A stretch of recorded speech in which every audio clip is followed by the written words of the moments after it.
Ingan is going to agree with that as they bring us into the action for game number 3. Meat shields, ice shields, all types of shields, and tankiness. Welcome is to what's gonna have to Mobile be dealt with Legends. here. Again, we'll see if RORA has the answer to this lineup, especially that Fanny. Can they shut it down? Can they keep Kyle Teasy from building the momentum? Welcome back to the English desk here. I'm Naisu, joined with Ingan. Ingan, how are we feeling as we get a look at both these junglers here? You know, again, Kyle Teasy, the first time Kyle Teasy used up the Fanny, they won, but he didn't have a huge game. I believe it was 1-0-4. And the last time he did dominate. So let's see, because so far, you know, if you're Kyle Teasy with the Fanny, you have to prove that it's worth it to ban out or to pick Fanny when you're Falcons AP.BREN. That's why the panel was saying that when you're going up against Falcons AP.BREN, you don't really think about the Fanny when it comes to Kyle Teasy. Although he's capable, he has to prove it this time that it deserves to be respected, deserves to be banned out. I would say for a lot of teams, when they're thinking about the junglers in the current meta that come up, Fanny is very niche to specific junglers. Yes, Kyle Teasy is one of them, but for the most part, you know, you've seen so much of Alpha, you've seen so much of Ling and the Suyos and the Julian occasionally and Nolan's, right? And that's all because the Fanny, obviously you have to have a pretty high skill ceiling on it, but also you have to be pretty confident that you can also rely on your team to help you out when that when the game transitions to, all right, we got to protect the purple buff almost at all costs for a Fanny. And so for Kyle Teasy, knowing that, and the rest of the team, that's why they drafted what they did. I mean, they have a ton of utility with this, especially the Jushin alone. Like, we have seen how valuable this hero can be and how much it can cause havoc on the lineups that are like this from RORA. Yeah. So this first turtle, they can't even contest it. Look how fast it just goes in the hands of FCAP. Yeah, and at the same time, Jushin, in terms of zoning, is there, and there's literally no hard lockdown when it comes to containing Kyle Teasy. I mean, you have the final slash, and if you paired it up with the Frigid Glacier, that's assuming you catch Kyle Teasy. So it's really going to be a hard thing for Aurora right now. And this is also where part of this equation comes in for Edward. Like we saw from the previous game where he was very proactive. You know, he's going to have to do essentially the same thing here. Now, this would change a little bit because Renegade is on that Gatakacha, and we usually, I don't know, where you feel like you like to see him better.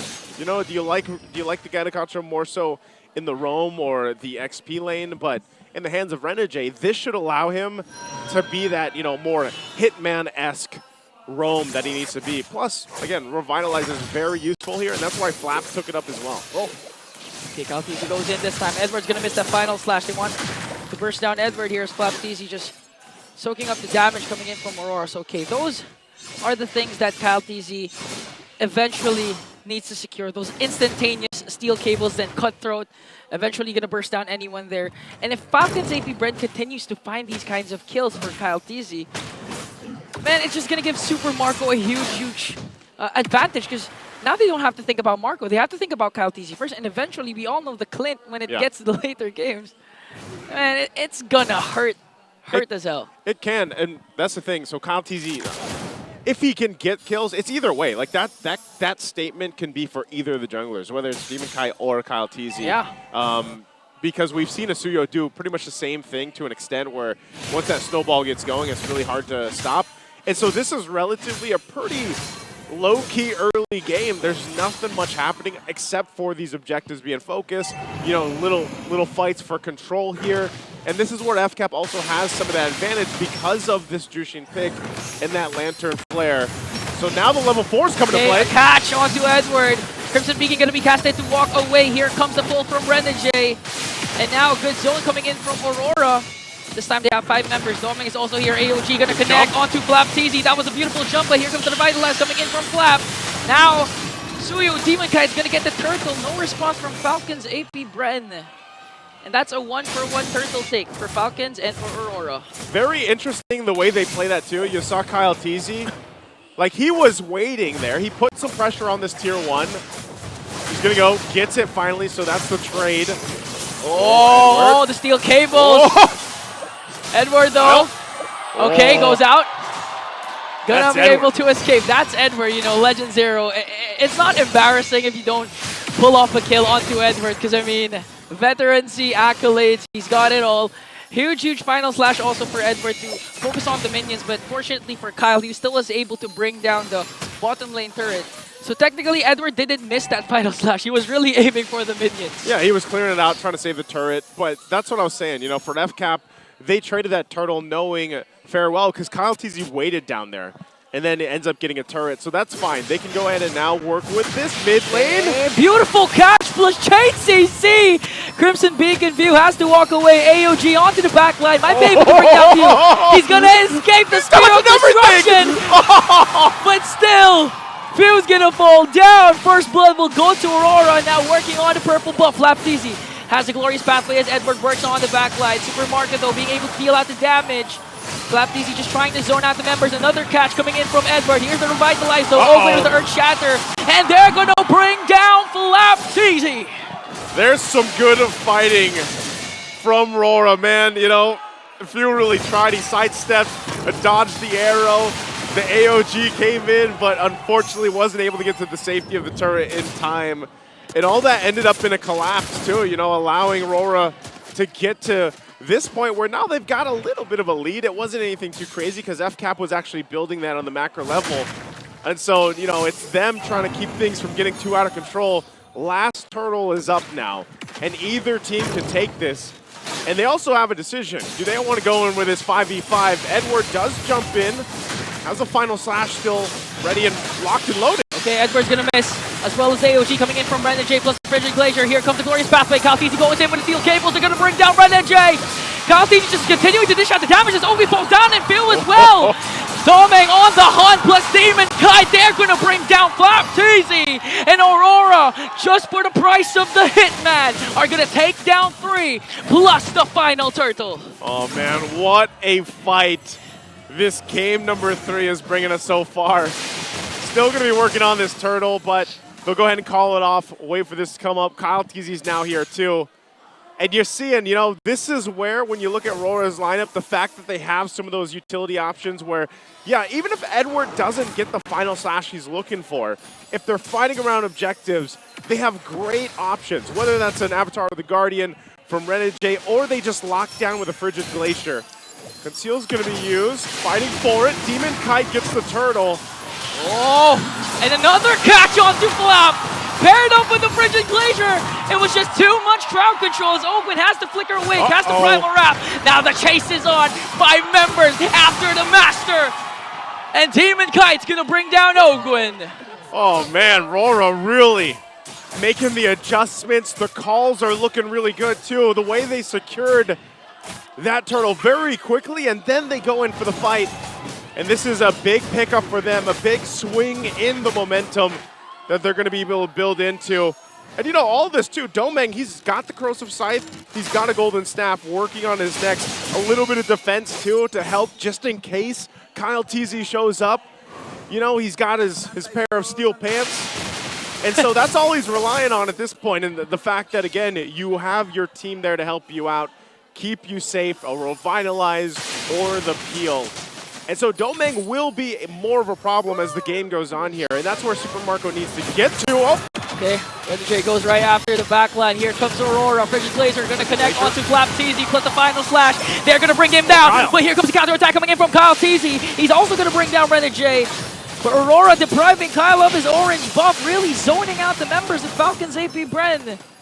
And this is where you see Aurora shines again. The kit that they have, they're not afraid to commit a lot of ultimates just to bring down Lapteezy because they know that they have enough damage, even though they don't have crowd control anymore. Pressure for the purple. Okay, the pressure is here. Kyle TZ, he's not going to get his purple buff. And that's bad if you're a Fanny. Yeah, that's tough. That's what I was saying in the beginning of the game, man, you know? If you lock in the Fanny, and there's not many junglers around the world that will pick it up still, you know, with the way the meta has kind of fallen into place.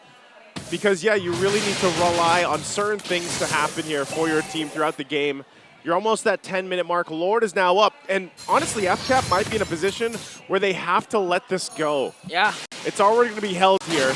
No purple buff on Kyle. There's the final slash. Another catch plus the breeze. FCAP goes in with the Glorious Pathway, paired up with the Revitalize. They want to go for the counter attack. Spear of Destruction will connect though. A hard reset for this Lord. Now they're focusing on Ogwin. A lot of ultimates has been casted. All right, back to it. It's reset. Edward forcing out. Super Marco does pick up a Malefic War. They might look to break out in a fight here. Another catch onto Few, forcing out the Crimson Beacon. Here comes the AOG. Super Marco being able to free hit, but gonna get caught up by the Frigid Glacier. Ogwin, FCAP down. Doming and Edward on the charge. Want to catch Few here. There's the Lantern Flare just to zone them out. And it's gonna be an uncontested Lord take for Aurora. I pointed it out the previous game in Game 2, and Renege is doing it again, this time on the Gato Kacha. That spear won't land this time. He's got 10 assists, and this is why the ultimate, that Avatar of the Guardian, is so crucial, because even if Edward chooses to start a fight and FCAP tries to disengage, Renege can always jump in. Looking at the Infinix Instant Replay, this is what I'm talking about. Able to find 2 members. Tanky enough as well. Unbreakable taunt towards the back so that he can unlock the passive and get that hit in, and the rest of the team collapses on. This is why the Gatakacha is so annoying to deal with for teams going against it, because he gets low enough, his passive activates and everything else, and you think you're going to kill him and he doesn't, you know, and then that's not even with a Revitalize or not. Yeah. He's just that tanky and able to even pump out some damage, some decent damage. So the silver lining here, though, is FCAP, Super Marco, still bulletproof, hasn't gone down yet, has been able to farm up. They got to withstand this Lord push, though, if they want to stay in this game and keep their base turrets up if they can. Because right now it looks like Aurora wants to go ahead and press this one in and knock on the base of these turrets from FCAP. The Lord making its way to the top. We'll see if FCAP has enough firepower to go in for a fight here. TZ clearing out the waves to jump in. AOG coming in from Renege for his own. FCAP answers with the Glorious Pathway. Ogden pops his Primal right there. Want to go for the counter attack. Edward with a beautiful final slash. Paired it up with the Frigid Glacier. They're going to catch Super Marco. Edward, though, quite dangerously low. He's going to fall down. But in exchange for FCAP and the Inhibitor turret, a huge win for Aurora. Another big win. Only Edward to go down, and goodbye again, the purple buff of Kyle TZ. You're seeing little shades of damage that Kyle TZ can do, but he can't even overextend into a fight because he could easily get taken down as well, especially with the fact that he doesn't have that purple buff. And they have to take this disciplined route. They have to be able to play into the fact that we got to also wait for Super Marco to get there. Super Marco not bulletproof anymore, did go down in that exchange. But FCAP will look to go ahead and try to recuperate the losses here. This next Lord is up in about 30 seconds or so. And knowing them, like I said, they'll continue to contest it. It doesn't matter if they're down, what is it, 6,000, 7,000 gold. They'll look to get a fight. They'll look to get an advantage in terms of the numbers here. But RORA knows it as well. They will play to the advantage, especially with UA here on this Aurora. He's been massive in winning these fights. Oh, Edward! Another catch, forcing out the Crimson Beacon. Kyle TZ just trying to survey the scene. Ogwin in a good position here in the brush. 7 seconds before the next Lord spawns. And if you're Falcon's AP.BREN, fortunately the inhibitor that was taken away from you was on the top lane. So it's easy to manage your minion waves and at the same time try and contest. But it's gonna be hard up against Asuyo of Demon Kite. Oh, look at this. UA, Renege, and Edward all playing that front side. That's a Lord. Just taken out so quickly for Aurora. Now once again, taking the purple buff and taking everything from Falcon's AP.BREN, even with a jump in, just to make sure that there's no follow through. Now Aurora, a big lead, a Lord.